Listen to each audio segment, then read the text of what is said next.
L-Assoċjazzjoni tal-Piloti tal-Linja Nazzjonali tal-Ajru l-ALPA ddikjarat li l-piloti mhux se jiġu intimidati minn dawk li sejħet bħala teddid u intimidazzjoni min-naħa tal-Management tal-Air Malta.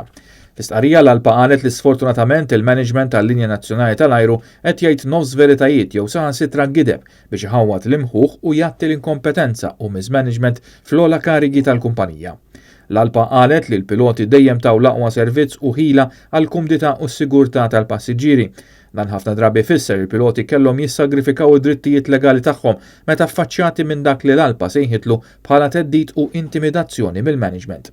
L-isqarrija tkompli l-ALPA kellha tirrikorri għal azzjonijiet industrijali minħabba diversi tentattivi tal-management biex iħaddem ekwipaġġi b'mod illegali u kontra l-proċeduri tas-saħħa u s-sigurtà tal-membri tagħha.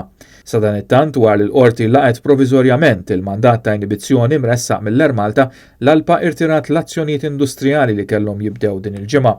Il-qorti mistennija tisma' żewġ naħat waqt seduta li se ssir nhar il-ġimgħa li ġej.